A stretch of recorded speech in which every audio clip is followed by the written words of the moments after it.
Hello all. In my ongoing reviews of very strange LGBTQ movies, I think I came across one of the weirdest ones. It's actually a Tubi original. It's called Slay, and it's from last year, 2014. Written and directed by Jem Garrand, Garrard, I'm sorry. And it stars some of the stars of RuPaul's Drag Race.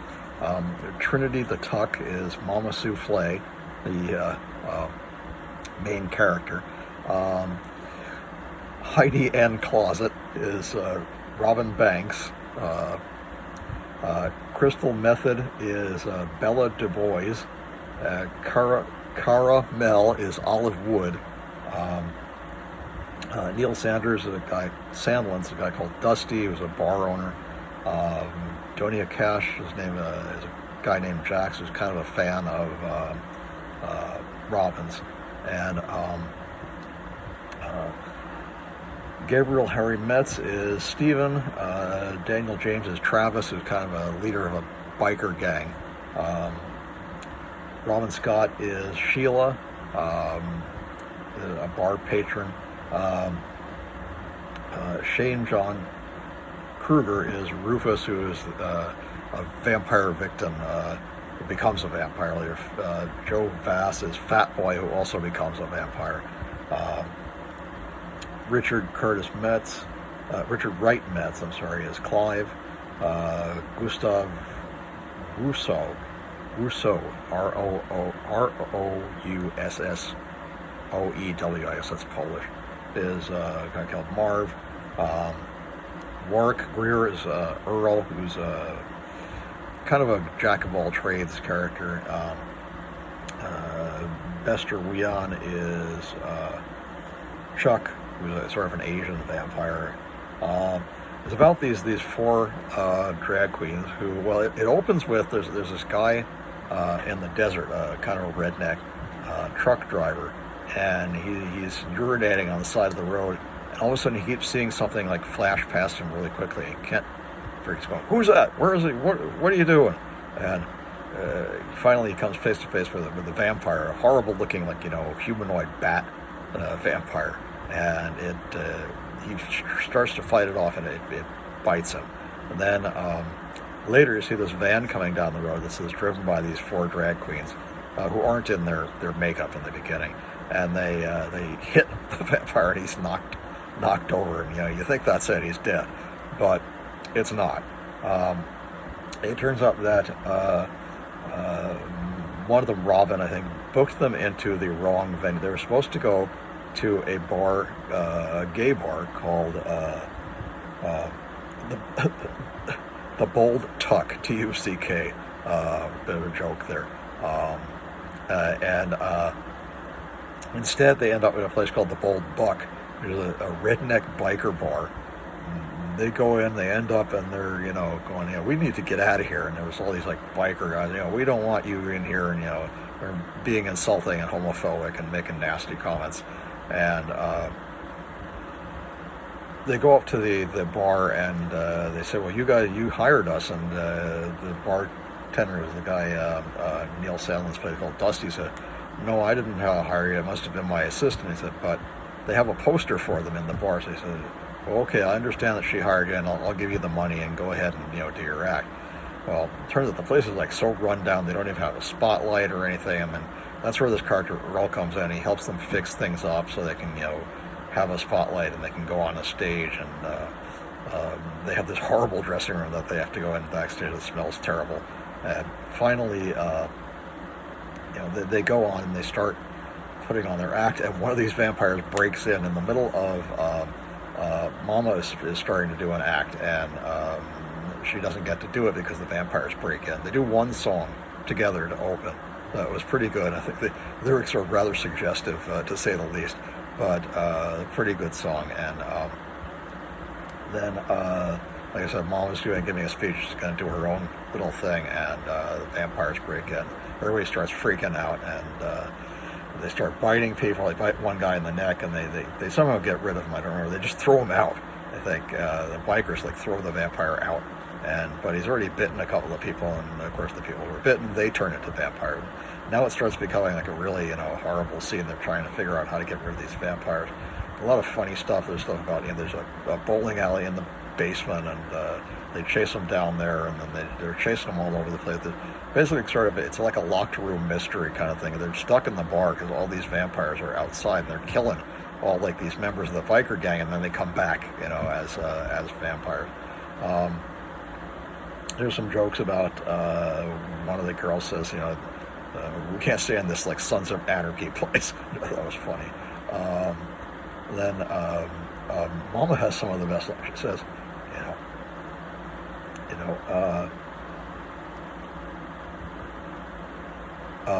one of them saying, I think you guys are all vampires.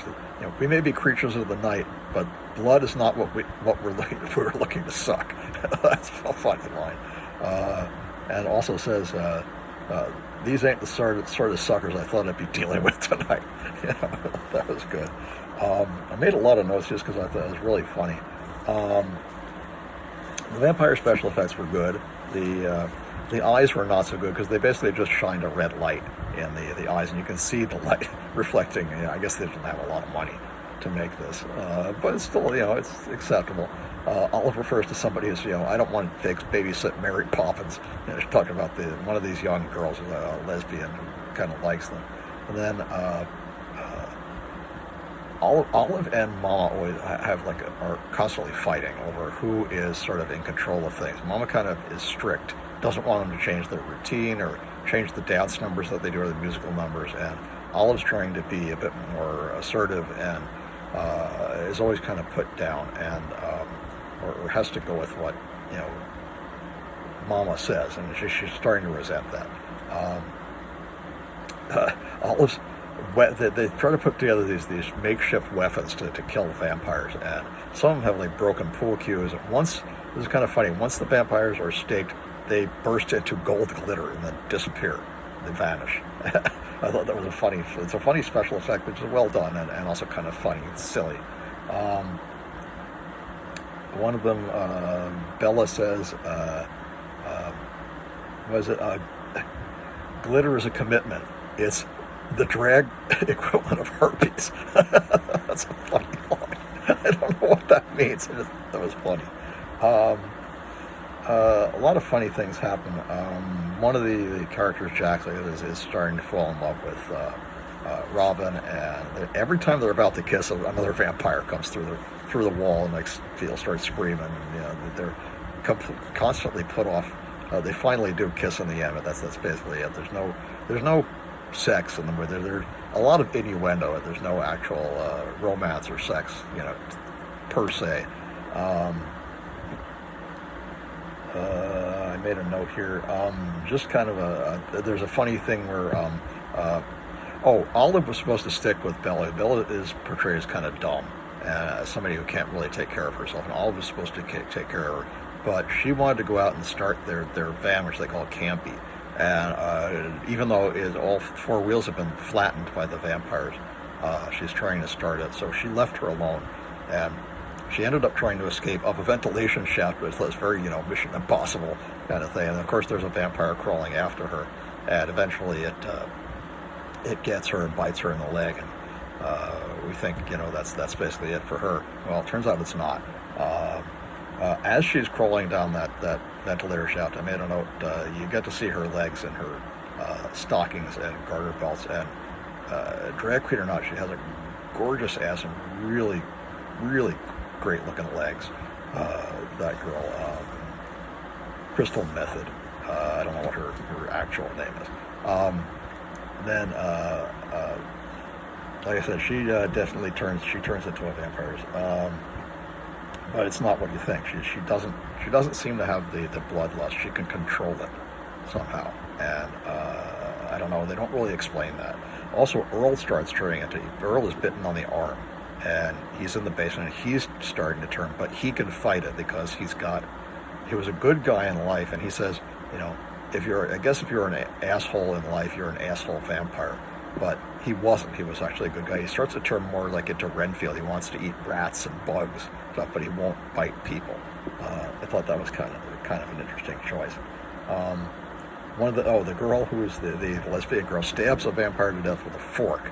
And first she pulls his eyeball out, and she was like, "Go throw up," And the effect was actually pretty good. And then they just stabbed him with this fork. And I figured the reason it killed him is silver, and vampires don't like silver. In the end, even though she ran off, Olive comes back, and she found out that she destroyed the original vampire, the one who killed the first redneck, and stabbed him with this high-heeled shoe with the pole cue on it, and he dies. And then she realizes that the truck that the original driver who was killed is carrying garlic, and she takes all this garlic, puts it in the water system, the water tank, and then comes back into the club where all these vampires basically have everybody surrounded, and there's a point where they're just not going to be able to fight back. There are too many of them. And she takes a hairspray and spurts it at the water sprinkler, and the water sprinklers go off. She says, "Ha ha ha, garlic water," and they all explode. So they're all killed except these few people who were turned into vampires, Earl and Bella, who was bitten and also stabbed to death, but she recovers. And for some reason, A, she can go out in the daylight, it doesn't bother her, and B, she can control her hunger. There's some kind of funny things at the end. Let's see. I already said that.